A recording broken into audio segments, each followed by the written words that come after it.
session. I would like to welcome everybody.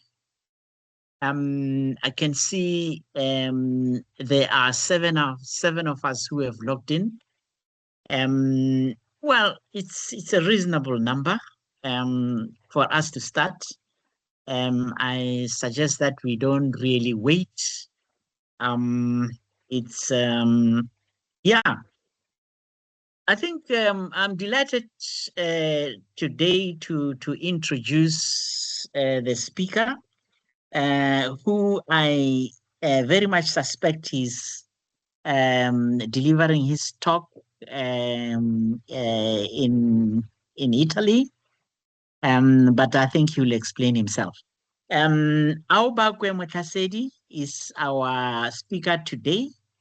He's a PhD candidate at the Università degli Studi de Bari. I don't know whether I've pronounced that correctly. Aldomoro at the end. So he is going to speak to us about the Martian surface, landforms, depositional processes, and insight from planetary mapping. It does indeed promise to be a very exciting talk. This is the second of our presentations this year.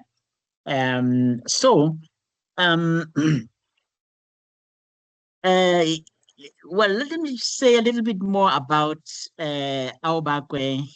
He's a graduate of BUST, and he has studied for his MSc at Università degli Studi Gabriele Nunzio. I hope that I've got that right. It must be Italian. So I think without much further ado, let me give the floor to Aobakwe to present his story about the Martian surface. Aobakwe, the floor is yours. Thank you so much. And the pronunciations were good. But you could just say, for my master's, I attended at the University of Pescara. And right now I'm a PhD student at University of Bari in English. So without further ado, I can start. So today I've been asked by you all to give just a basic introduction about Mars and its surface, and try to give you a scope of what I do as a planetary scientist during the course of these years and as a PhD student. And so just to start things off, Mars is a rocky planet. And Aobakwe, if I may interrupt, can you share, because we are seeing a small image, at least on my screen. Okay, it's saying I'm sharing now, but I can redo again. Oh, but it looks... Okay, maybe it's just me. Okay, let me double check. Yeah, now I'm fine. I can see everything now. Okay. Thank you. Okay, that's good then. So as I was saying, before we talk about Mars, let me briefly explain why scientists are so interested in the planet Mars. Because for decades, scientists have explored Mars through space missions to uncover evidence of past life. And by past life, normally life cannot survive without liquid water, which is an essential part of life. So it's with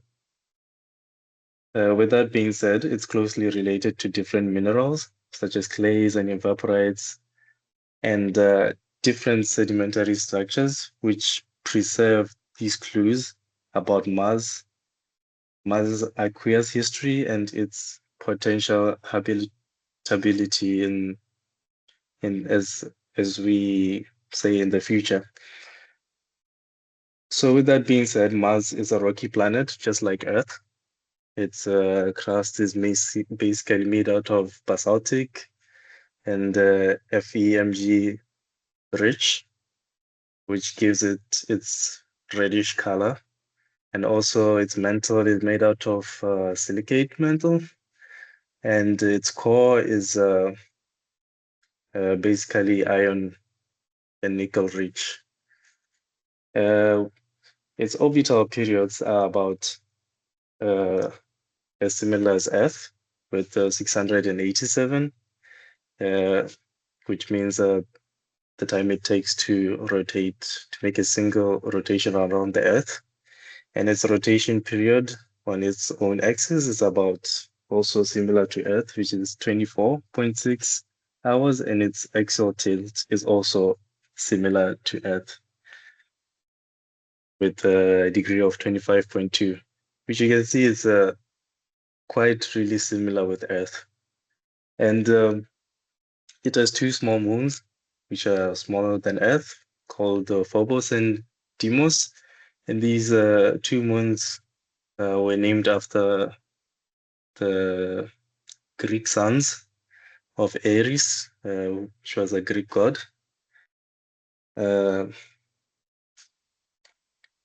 So, to continue, Mars approaches or Mars geological history on Mars. It was made out of different ages during the start of the Martian formation until we see today. It's pre-Neoican age, which is 4.5 billion years ago to 4.1. It's the formation. What occurred was the formation of the crust and core, which was characterized by intense and early impact bombardment of different asteroids hitting the Martian surface. Then during the Neoican period, heavily cratered highlands formed, mountainous regions, which marked valley networks, and all these characteristics, where we believe in this period there was a high significance of liquid water, rivers, and potential lakes that were formed during this period. We have the Hesperian period that comes after the Nokian, which is characterized by vast volcanic activities, and we start to see the formations of the Olympus Mons Formation, which is a shield volcano, and some massive flooding that carved outflow channels. Then by the massive flooding, we mean lava flows and lava channels that formed. And we have finally the Amazonian period, which we characterize as cold, dry, and mostly inactive surface with minimal cratering or impact craters. And this period is how we see Mars as it is today.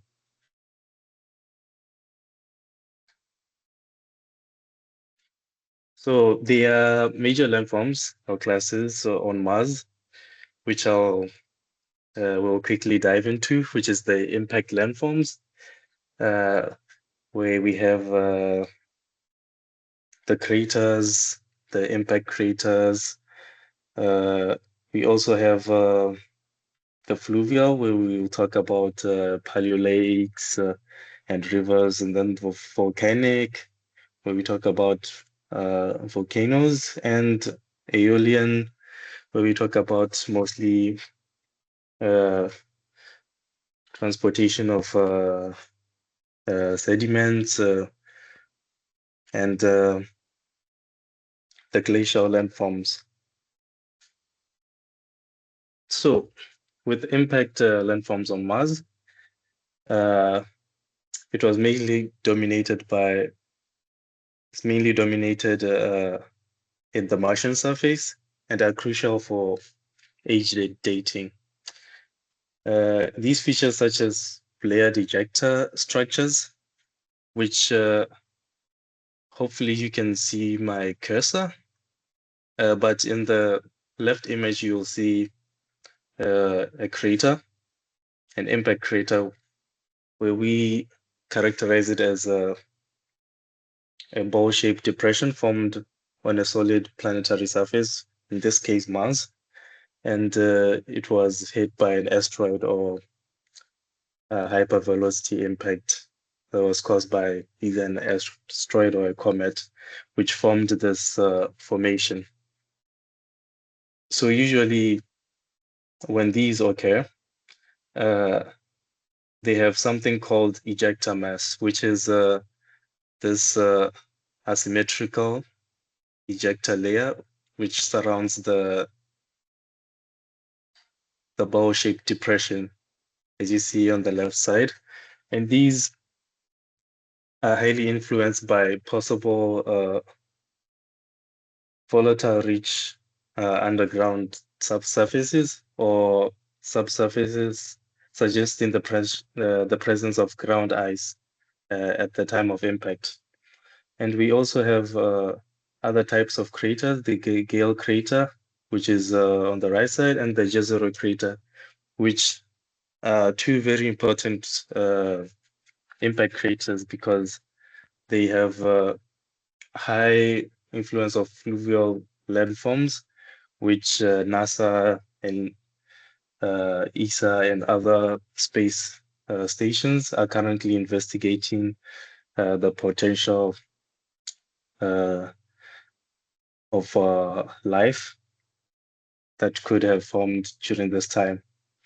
So we also have other forms of or types of impact craters called the complex and simple craters. Simple craters, you just see just a bowl shaped with no distinct features, and they are usually smaller, about 5 kilometers in diameter or less. And then we have complex craters where you see different features like these layered ejecta structure. You see some mounds within the crater. You see some clear distinctive crater rims surrounding the mounds and so on and so forth. And those complex craters are usually larger than 5 kilometers to probably even 50 to 75 to 100 kilometers long in diameter. We have also Martian fluvial landforms. A good example will be to try to give you similarities with how we see these type of landforms on Earth and with Mars, is we call them geological analogs, whereby you see these similar characteristics on Earth, Earth environments with characteristics of Martian environments. And with this example, I have added some images of the Makgadikgadi pens, which is considered a good terrestrial analog for Martian investigations. And one of its structures are inverted fan deltas, which we see similarities on Mars, where we see inverted channels in a crater called the Holden crater. And we also see layered mounds in the Makgadikgadi pens, as you can see on the left, which basically formed through water-related processes such as groundwater upwelling and evaporative pumping and so on and so forth. While you see similar layered mounds in the Serra crater in the Arabia Terra on Mars. And you can see its similarities with the layering on the mounds, which signify potential upwelling of water that might have happened also on Mars in its past. We also have characteristics of fluvial channels, where the first two images show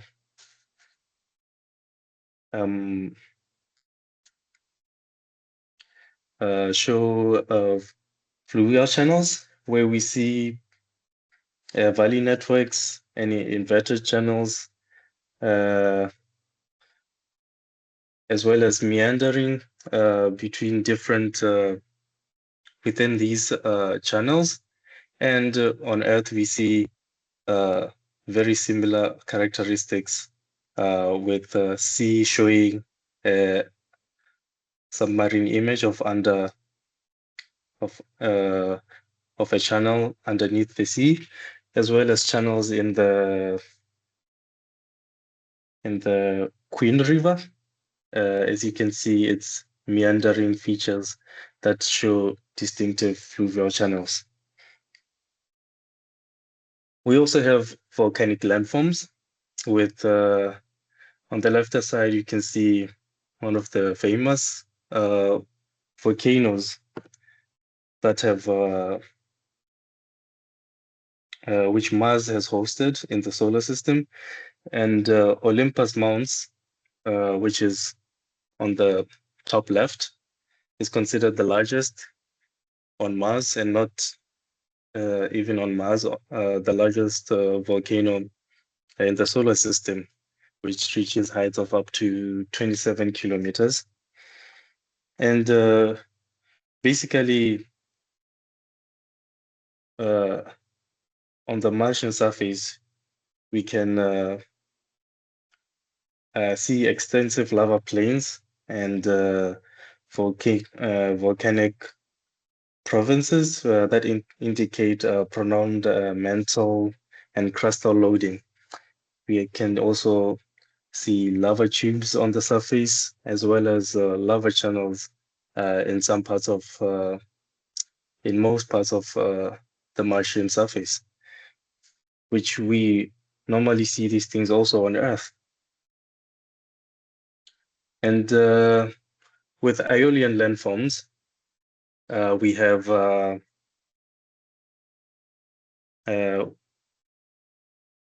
which is primarily dominated by wind, which is an active process on modern Mars.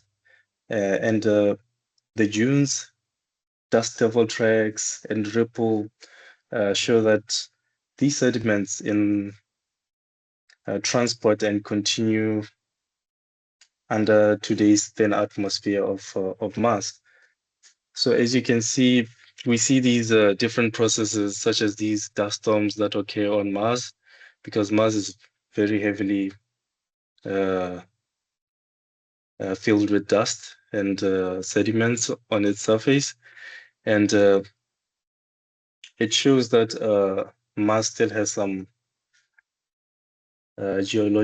active geological processes that still happen till today. Probably not as active as it was in the past, but there are still some active processes. And we can see images of dust devils where you can see its shadow, and in some videos which you may search, you can see actually a real life play of a dust devil actually moving in the Martian surface. We also have sand dunes that are formed from time to time in the Martian surface, and as well as dust tracks. So as we move on, we have glacial landforms, which are mid-latitude debris covered glaciers, and lineated valley fields. And these fields indicate climate oscillations driven by changes of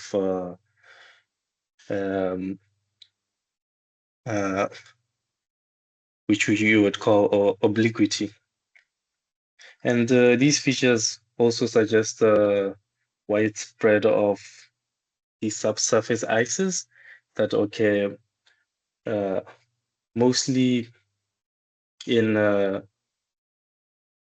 the closer parts of the top and bottom of Mars in the northern hemisphere and southern hemisphere of Mars, since it's a much colder regions. As I said before, that Mars is quite similar with Earth. And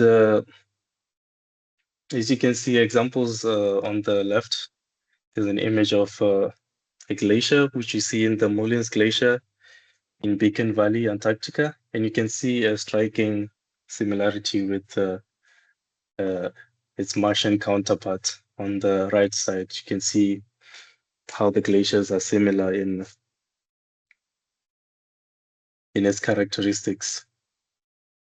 So I'll move on to the mineralogical depositional environments, where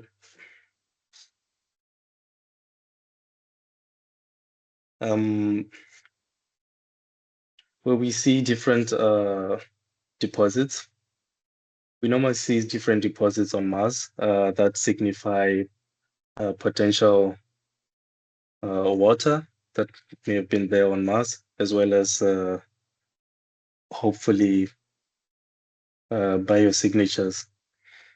And on the left-hand side, we see these different clay minerals that have been detected on Mars, such as phyllosilicates at the mouth valleys and chloride-bearing deposits on the left side in the crater walls of these different craters. And these indicate these aqueous alterations and these evaporitic processes. And these mineral signatures help to reconstruct paleo-environmental conditions, which are very crucial in finding evidence and biosignatures on Mars.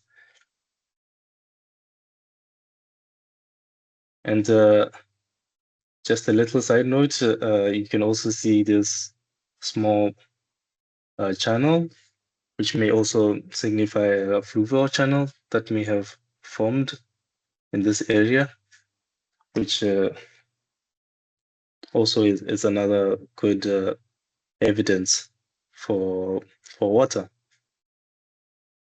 We also have more similarities I can give with the Makati pans. These are polygonal cracks which have been formed within evaporitic or clay-rich sediments, and which were caused by desiccation. And you can see on the left-hand side examples of these polygonal cracks in the Makati pans, and on the right-hand side are these similar cracks or polygonal structures which have been detected to have chloride-bearing deposits on Mars. So we move on to datasets and past datasets from the course of the years. So what I mean by datasets, I mean different imagery, different machines or satellites that have been launched to Mars to try to investigate and analyze different parts of the Martian surface using different technologies, using different instruments, I should say instruments, to try to detect a lot of mineralogical analysis and so on and so on. So we have since 1973 with the Viking missions, the Pathfinder, the MER, and the MLS. And till today, I'll focus on some few missions, which is the high rise, which are marked in red box, the high rise, the CTX, the HRC, the Themis, and the Mola, which are sort of which are instruments that I use personally for planetary mapping or Martian mapping, where I use it to map Martian surfaces and so on. So we'll start with the HRC. So the HRC is a high resolution stereo camera, and its goal is to capture high resolution three-dimensional images of planetary surfaces to study the topographical, morphological, and geological history of the Martian surface. So an example of a data set is one you see on the right, where you see an HRC image that you can extract and analyze or investigate of part of the Martian surface. We also have data sets called mosaics that have been created to basically visualize the whole Martian surface in one go. And this is just one of 1,000 images just to show you. And its resolution is about 12.5 meters per pixel, which is one of the first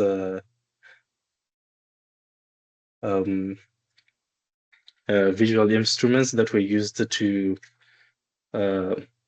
capture Mars's surfaces. And to move on, we have the MOLA, which is the Mars Orbital Laser Altimeter. It is its goal is to map the topography of Mars with a high precision and creating this global digital elevation model, DEM, which basically means trying to see its more of its elevation of the Martian surface. And an example is this global view of the Martian surface, where you see different parts of the Martian surface, blue indicating low elevation and red indicating higher elevation. And its spatial resolution is about 463 meters per pixel with and vertical accuracy of about 1 meter. We have also the context camera, or we say in short CTX, which was in the Mars Reconnaissance Orbiter, which was a mission done by NASA as well.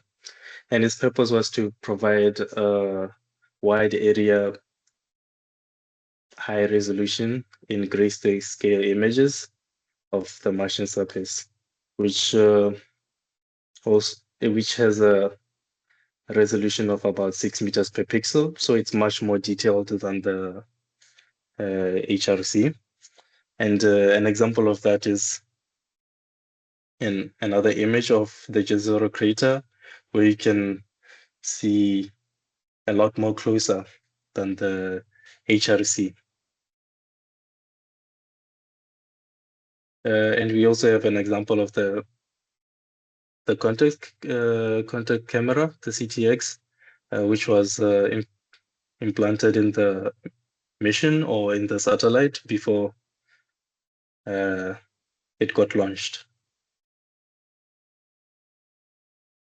So we also have what we call the Themis, I did not add the image of how the Themis looks like, but I've added some images of the data sets. So just to explain what Themis is, it's a thermal imaging system, and it was on board the Mars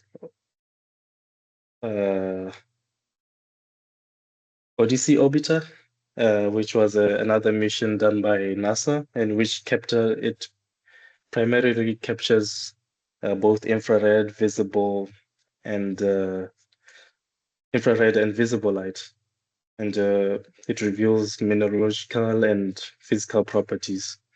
So to give you an example of what you may see in the Themis, when using the Themis, we have the normal visual here, which you see using Google Earth of the surface of Mars. And then we have a Themis daytime, which was taken during the day on Mars, in which you see these brighter regions on these different craters, which signify hotter places, or places that are relatively with higher temperatures than its surrounding areas. And then in the nighttime, it intensifies more, where you can see these brighter regions much more in detail, and it signifies more heat retained. So the darker parts would signify cooler regions, cooler places, and then the lighter regions would signify hotter places on the surface. Another dataset, which is probably one of my favorites, is the High Resolution Imaging Science Instrument. It was also on board the reconnaissance mission, and it has the highest resolution of all the datasets with 25 to 30 centimeters in pixel, which is why it's my favorite. And its primary focus is on high resolution studies. So just to see the Martian surface in detail. And the good thing about this data set, you can also see an image, an example of the image of the high-rise instrument on the right side. So the good thing about, just to show you how good it is we usually complement each data set with each other. As you can see, on the left-hand side is the HRC with a 25 meter per pixel. And then we zoom in more with the CTX dataset, where you can see a much fairly detailed image of a paleo delta. And then we have the high rise, which is a 30 centimeter pixel, where it goes in and shows you these different layers within these different sedimentary layers and these bright light deposits of part of the paleo delta. This may not be a good high-rise image, but it just shows how detailed it can be. There are much better high-res images, but this one was just to show you how you can see in more detail, and you can discover more things just by more resolution.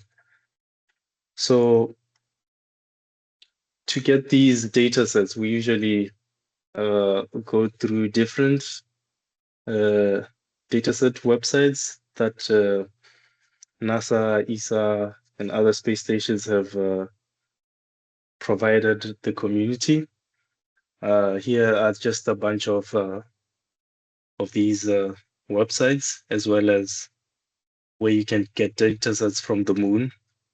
And one of the main data sets I use personally is the Mars global data set, which basically has all data sets of all these different missions that happened on Mars and which are still happening. And we then use these data sets to create geological maps using software such as QGIS, ArcGIS, and so on and so forth. And these data sets are helped to create maps such as geological maps and morphological maps, where you can see an example of these kind of maps. One example is the Jezero crater, which you're probably familiar with the different slides I showed. And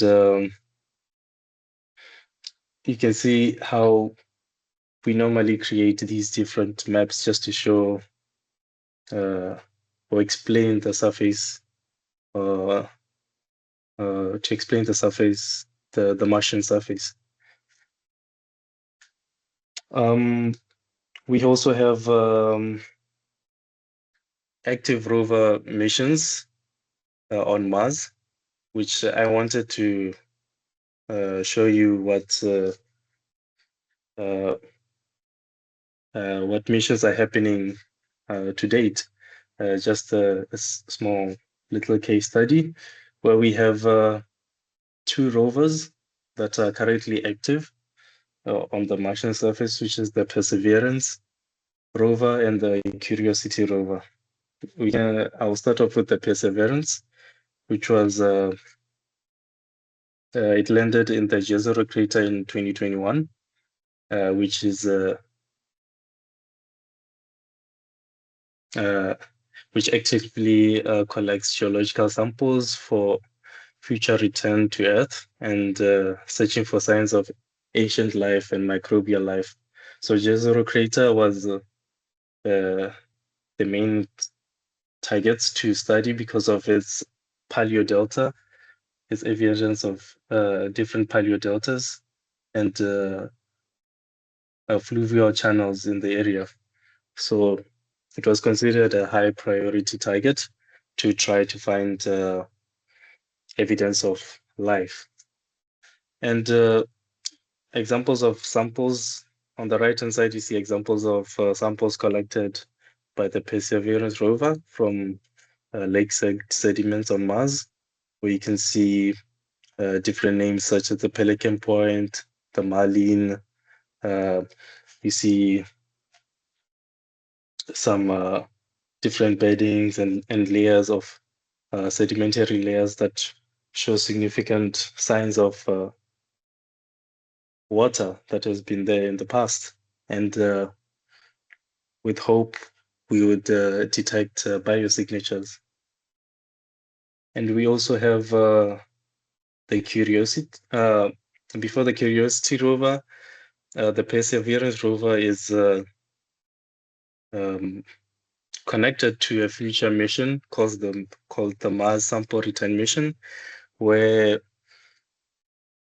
its priority is to collect the different samples that the Perseverance rover has taken or collected and return them to Earth for further analysis. And to basically explain how it will happen, they will send in a sample retrieval lander, which will land on Mars. And once it has landed on Mars, the Perseverance rover will move towards it and start to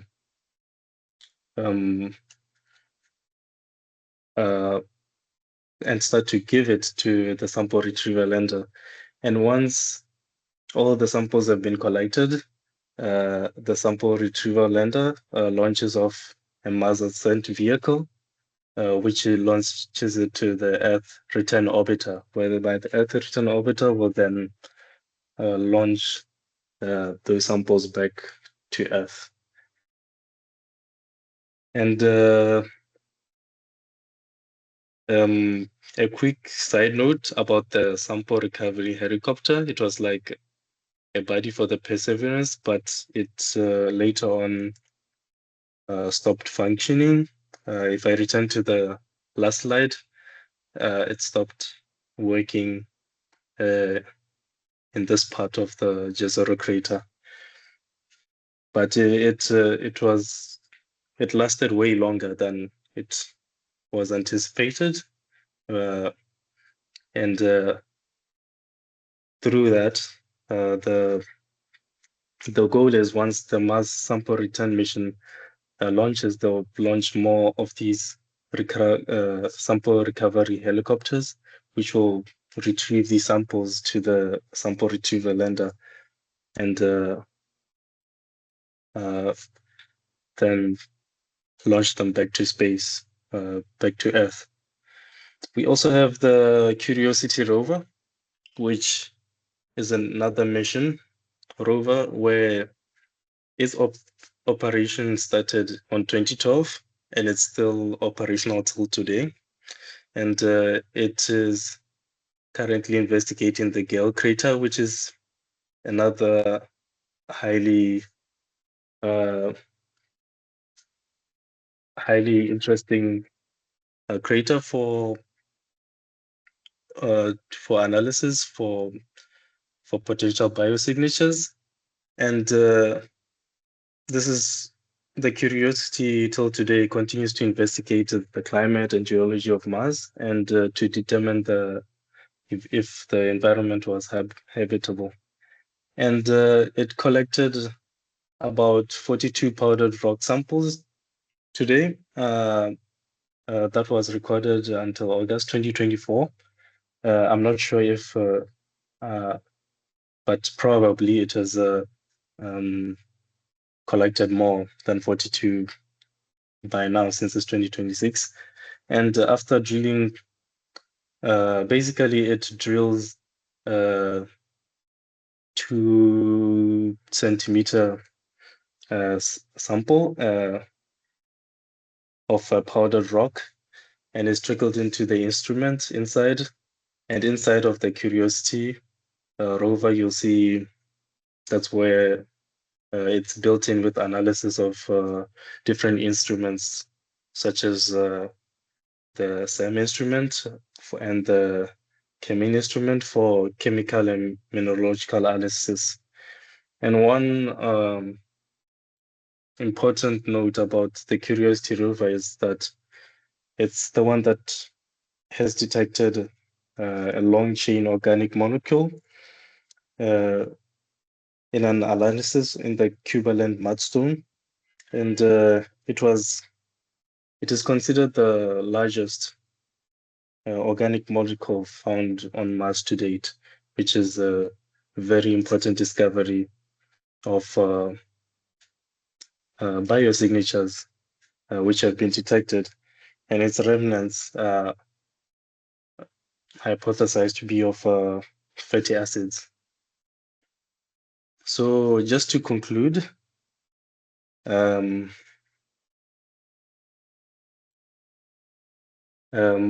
Mars preserves a lot of geological history for about 4 billion years, and its surface was basically shaped of impact, fluvial, volcanic, alluvial, and glacial processes. It's made out of deltas, clays, and sedimentary deposits, which indicate ancient habitable environments. And we have orbital data sets that we use for planetary mapping, such as the HRC, MOLA, CTX, and HiRISE. In these ongoing rover missions and Mars sample return mission will further refine our potential understanding on Mars and basically for better understanding of its evolution and most importantly its quest to find biological evidence and astrobiological evidence of life. So thank you so much for your ears. And I have attached two links to the two rovers where you can open the links and you'll find up-to-date trackers that track the rovers and its images that it takes till to date. So you can keep an online tracker just to, if you're curious about what the rover is doing. So thank you so much, and I leave it to you. Thank you very much, Aobakwe. Yeah, it's really exciting talk, bringing us up to date on what's happening on Mars. I think I'll open the floor for questions and comments.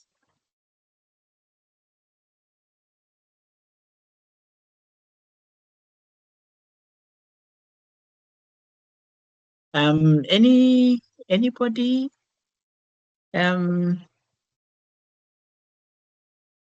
I don't see any hand up.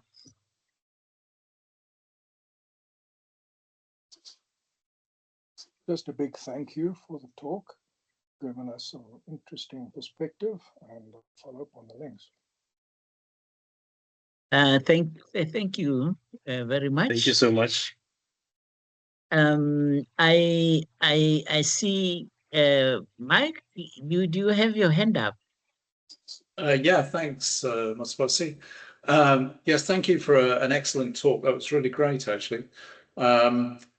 Being an old chap, I remember sitting watching the TV when the Viking landers, I think it was 1976, actually. The main news at 10 o'clock at night here, the introductory screen was a picture of Mars, and I thought, oh crikey, what's this?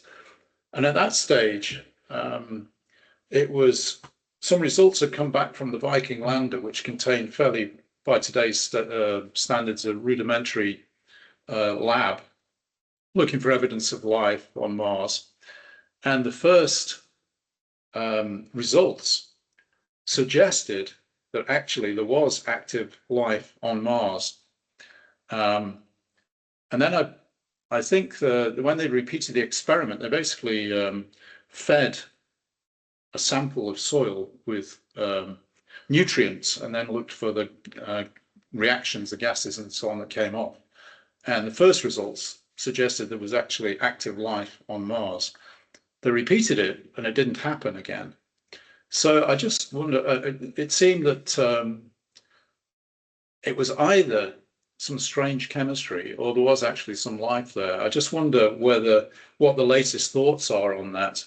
I mean, there was a tremendous amount of excitement at the time, but it died away. Presumably now it's seen as just some chemical reactions that were unexplained at the time, but have been understood since. So I just wonder whether you know more about that than I do, really. Well, unfortunately, no. But what I can add onto that is that with evidence on Mars, it's like quite a really heated debate, and you need with science, you need like a lot of coverage to back up your findings. So with these kind of experiments whereby you see it happens, that you find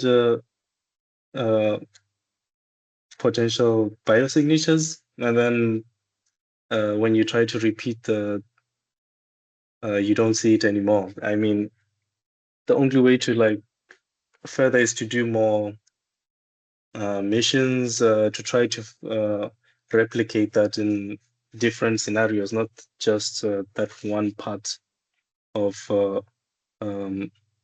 chemistry that was done. So you try to replicate it in different parts of the Martian surface just to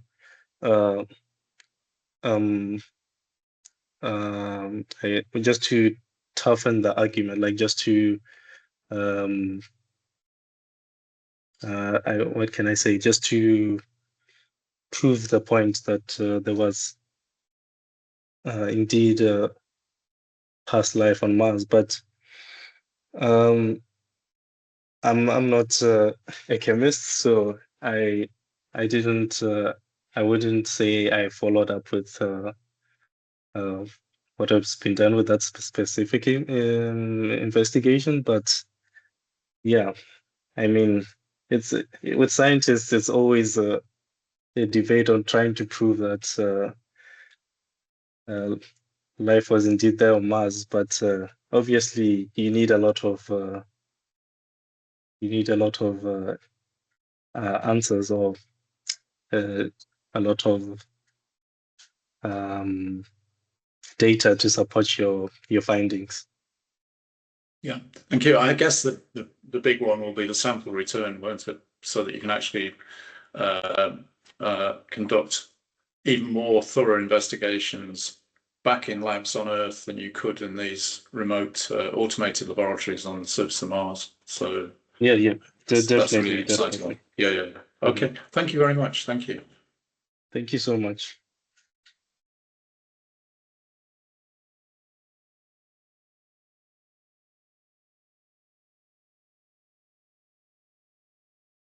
Hello, I think we have something in the chat section.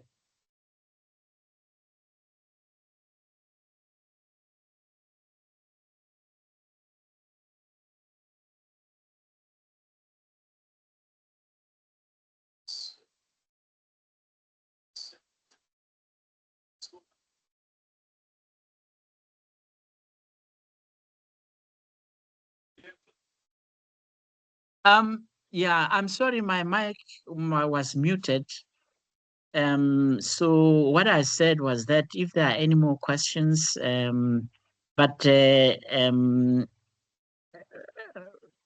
Sipa indicated that there's something on the chat, and I was requesting that he reads it for us.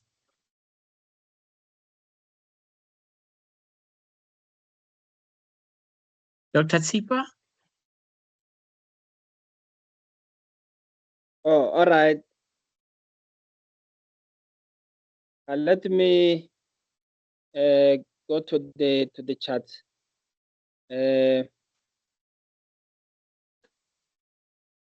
What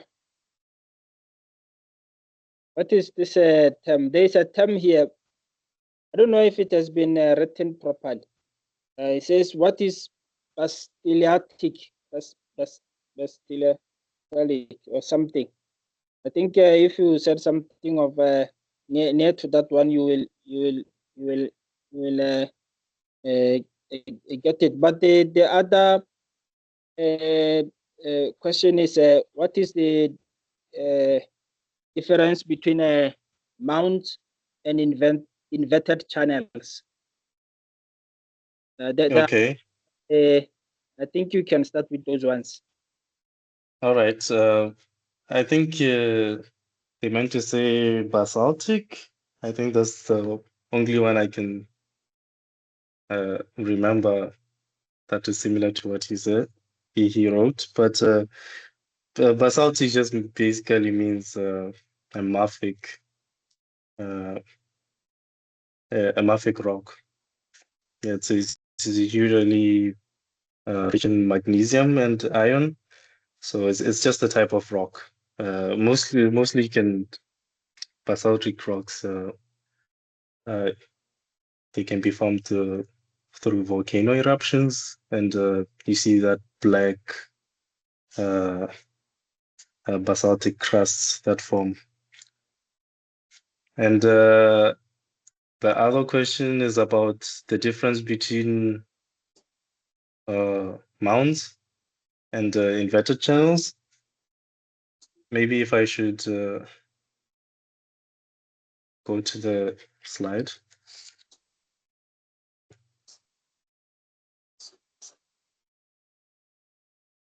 Okay. So with the layered mounds, it's basically just like mini hills, I should say, like hills where usually those hills are not usually formed by water-related processes, such as like the upwelling of groundwater, like groundwater trying to retreat outwards, which creates this bulge on the top. And these sediment depositions and so on and so forth. And then we have inverted channels. Inverted channels are usually it's a geological feature, another geological feature where we have like hardened material feeling of an ancient river. It can of an ancient river, and then it becomes like sort of it becomes exposed and then stands higher than the surrounding area. So with normally when you see a river, you'll see it being like in a sort of like depression state, but that's how you see today. But if water no longer runs in that area and then it's subjected to different erosions, now processes different weathering and so on and so forth, it tends to harden, and then the material within the channel, it tends to harden, and then it uplifts, later on uplifts and then exposes and stands higher than the surrounding weathered terrain. I guess I explained it a bit. Oh, thank you very much. And two more questions we have. One is how big are the alien landforms on Mars in terms of the size ranges? And also, what does fluvial mean? Thank you. Okay. Let me start with the question about alien. So basically, the slides, for example, this slide shows about 100 meters in length. So it can be from 100 to almost, I should say, 500 or half a kilometer long. But the most significant thing is that there are a lot of these sand dunes that occur within the Martian surface.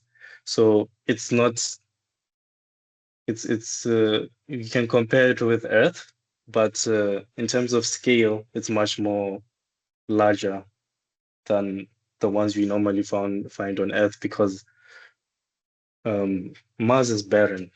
Like it's mostly made on its surface. It's mostly dusty. So you would assume that these sand dunes are much larger than we see on Earth. And to answer fluvial is basically like a process, and it's mostly in sedimentology studies, where it's just mostly related or produced by flowing liquid water. So when you say fluvial, you talk about we mostly talk about just flowing liquid water or flowing water, particularly like rivers or streams. So when I say fluvial, I mean those kind of processes that may have happened on Mars. Yeah. A question about the atmosphere. It sounds like there's a lot of wind and it must be very dry. But I was wondering, what is the breakdown of the atmosphere? Like here we've got oxygen, carbon dioxide, and nitrogen primarily. Have they worked out what the atmosphere is, and are the winds very powerful? And does Mars spin? And I see it's got a north pole and south pole, which would change the direction towards the sun, which would change the temperatures quite a lot every time the Mars turns. So just some of those factors.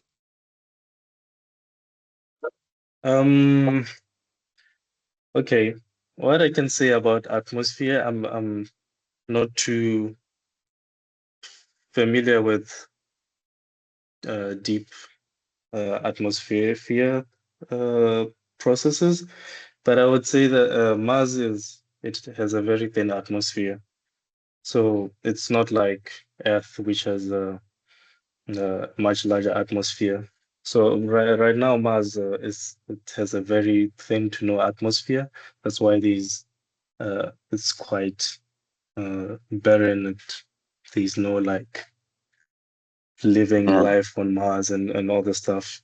But it's also primarily very windy, probably due to that reason.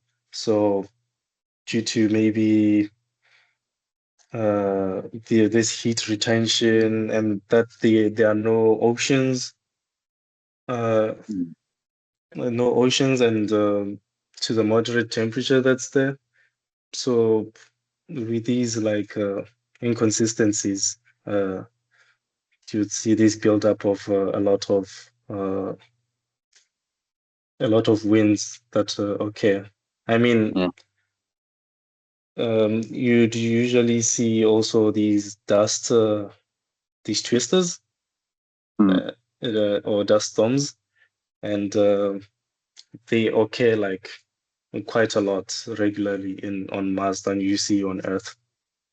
And because Mars is filled with dust on its surface, it's much easier for these dust devils to occur.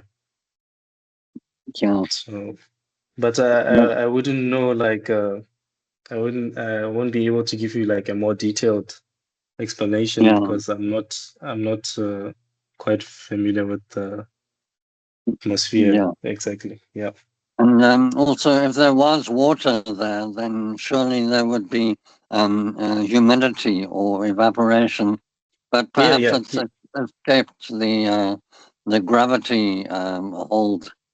Also that perhaps there's no vegetation also may have a big factor because there's no like limiting there's nothing limiting the amount of wind passing through the area. I thought it might be something like methane, but that would evaporate in the heat of the sun, and that could contribute towards the atmosphere.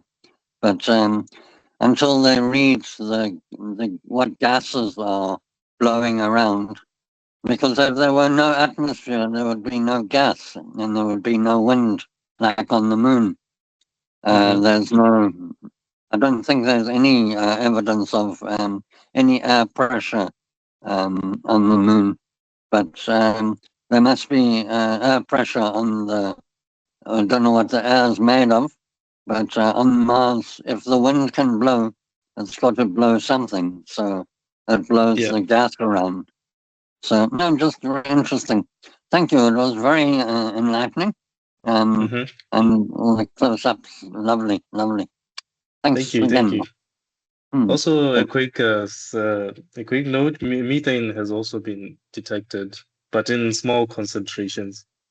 It has been detected, I think, with the Curiosity rover. I think it's the one that detected some parts of methane. Yeah. Well, that's an organic gas, So. No, lovely. Thanks very much again. Most interesting. Bye. Thank you. Thank you. I see Mike's hand up. Did you want to say something, Mike? No, just very quickly that the atmosphere is about 95% carbon dioxide and a very small amount of oxygen, and the rest is mainly nitrogen. So very different from Earth, as I think you said. Yeah. Okay. Yeah. Any more hands, questions? I got a couple of my own quick ones. I just wanted to know whether there's a timeline on the return of those samples. Do you know when they are coming? The second question is whether there is any likelihood of a volcanic eruption or any igneous activity on Mars that is expected in the future. From your work. About the thing about these space missions is they never have a fixed date to missions. I mean, they have like official dates, but it always changes because of how much is put onto it and how much is needed to actually start those missions. But with the Mars return sample return mission, it was originally its original date was 2033. That was its original date, but with a lot of things changing, budgets and all this stuff, especially with that NASA is having trouble with its budgets, as I say today. So these dates are very likely to change. And for the second question, I didn't. The second question. Yeah. Is there any likelihood of future volcanic activity anticipated on Mars? Are those volcanoes expected to be active in the future? For example, the largest one, which is the Olympus Mounds, it has been said to be dormant. It is no longer active. It's non-active till today. Mars was believed to be more active in its past, definitely, but now it's most of its geological processes and especially with volcanoes, it's very unlikely that such large eruptions would happen as we speak of today, because it's much more dormant and much less active than it was before. So, but I'll say you never know, because volcanoes, you'll never know if it will ever be active again. But as of now, I would say there's an unlikely chance. Okay, thank you. I don't see any hand up. I'm looking up and down. And I think at this point, I would perhaps bring the discussion to a close by thanking the presenter. It was a truly, professional delivery and bringing us all up to date on what's happening on Mars. So thank you very much. I would say I wish you all the best on your endeavors on your PhD.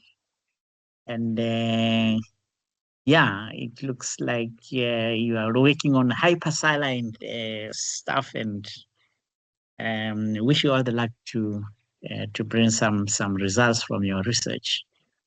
So on behalf of the ASB, this has been one of the exciting presentations. I think we are off to a good start this year.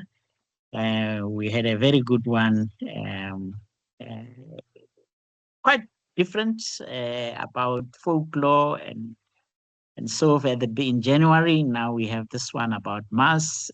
So it looks like we can look forward to exciting presentations this year. We certainly had a very good start. Thank you very much, Aobakwe. Thank you. Thank you. Thank you very much, Aobakwe. Thank you. Not a problem. Thank you for having me. Yeah, no, that's great. And all the best. Thank you. Yeah, I also enjoyed the questions. So it was very